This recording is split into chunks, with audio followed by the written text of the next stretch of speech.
Hello and welcome. Our top story today is from the southern African nation of Angola, which is being visited by the outgoing US President Joe Biden, with the goal of touting a win against China in the race for Africa. With this visit, Joe Biden delivers on his promise to visit Africa during his presidency. However, he is facing heavy criticism as the three-day visit comes only at the tail end of his term. In a few weeks from now, he will hand over power to President-elect Donald Trump. Despite criticism, the Biden administration officials say his visit is not too little too late, as it will put the U.S. back on track in Africa after years of being off the field. There have been questions also on Biden's choice of oil-rich Angola as the sole African country to visit over the traditionally closer allies such as Kenya. During his visit, U.S. President Joe Biden will meet his Angolan counterpart, Joe Lourenço, and the two leaders are expected to hold talks and to make announcements on security cooperation, health, security, agribusiness, and cultural ties.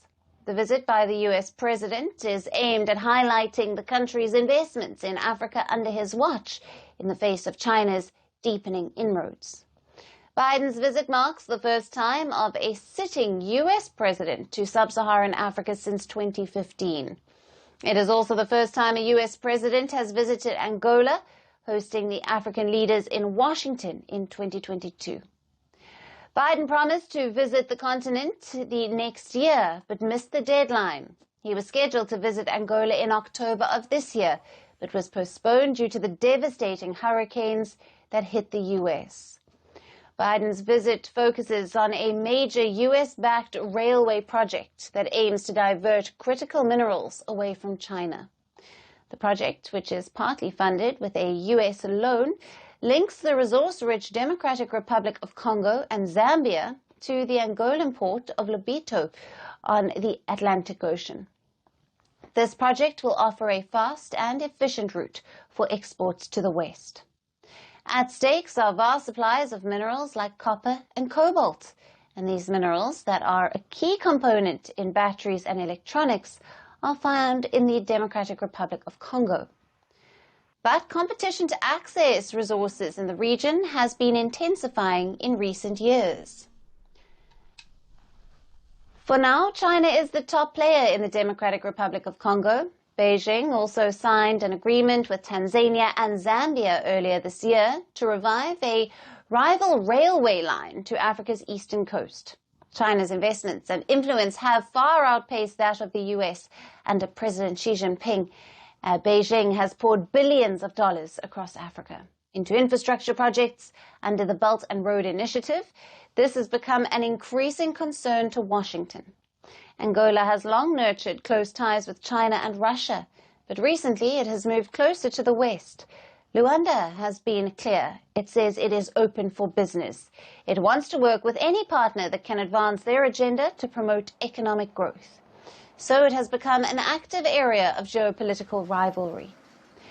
Beyond this railway project, the U.S. has done little to advance ties with African nations and access vast reserves of minerals across the continent, which Washington says are critical for national security. This as China, Russia, and Gulf nations continue to seize commercial and strategic opportunities. Earlier this year, the U.S. lost a major spy base in Niger and has failed to find an ally that will host these assets. Now, this has left the U.S. without a military foothold in the Sahel region that has become a hotspot of Islamist terrorism. Niger, along with other West African countries, dumped the U.S.-led West and tilted towards Russia, and Moscow has been expanding its footprint in the region, with the junta-ruled states relying on Moscow for security assistance. Competing with China and Russia has remained common on the agenda for both Biden and Trump. This visit by Joe Biden delivers only one of a sweeping set of pledges to Africa. Others remain hollow promises for now. These include gaining 2 permanent seats for Africa at the UN Security Council. And some analysts say that Donald Trump is likely to remain a close partner to Angola when he returns to the Oval Office in January, while others remain skeptical. During his first term, Trump did refer to African nations as shithole countries. So Trump is tearing up Biden's reset of relations could also not be surprising. Now, for more on this, we have with us Dr. Alex Vines, who is the Director of Africa Programme at Chatham House and is joining us live from London in the United Kingdom. Thank you for being with us. You're very welcome. Now, how does President Biden's visit to Angola and the focus on the US-backed railway project reflect the broader US strategy to counter China's influence in Africa, particularly in securing these mineral supply chains? Well, you're right. And as you've described, the Lobito corridor is part of a Western effort. It's not just the United States, because the European Union, through its Global Gateway project, is funding the Lobito corridor, as is also the African Development Bank. And so the Lobito corridor is about accessing the cobalt and particularly the copper from the Democratic Republic of the Congo down to Lobito port. The reality, though, is that although it's funded by the American taxpayer and the European taxpayer and some other financiers, the Lobito corridor is actually for all minerals going down that corridor for whoever wants to take them down the corridor.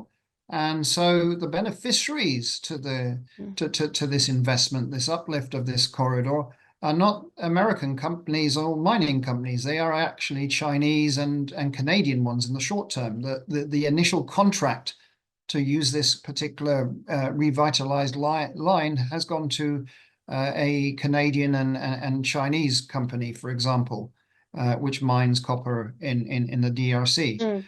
So although there is geopolitics into this, Right. there is actually multipolarity also. And Doctor, if you're still there, let me ask you another question. What are the economic and the geopolitical implications of diverting Angola's critical minerals away from China, both for Angola and for the African continent as a whole?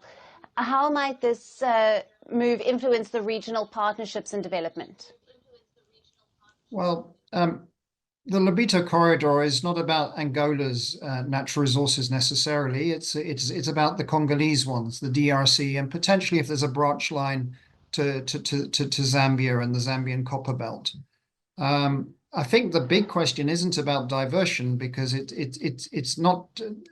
What I'm arguing is that this corridor is actually going to be used by the Chinese and the Canadians in the short term more than anybody from the United States. And the Chinese mined minerals will probably go to the global market, and the United States might buy some of that, but so will China, potentially even South Africa, who knows?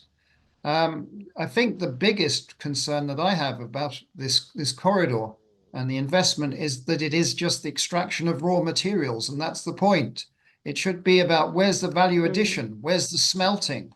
This is about keeping more money and creating more jobs in Africa, rather than taking the natural resources of Africa and just sending them to China or Russia or the European Union or the United States. That doesn't make any sense to me, and that's the weakness of this particular initiative. Right. Doctor, we'll leave it there. Thank you very much for being with us on Firstpost Africa and for your valued insights and analysis on the latest there. Thank you very much.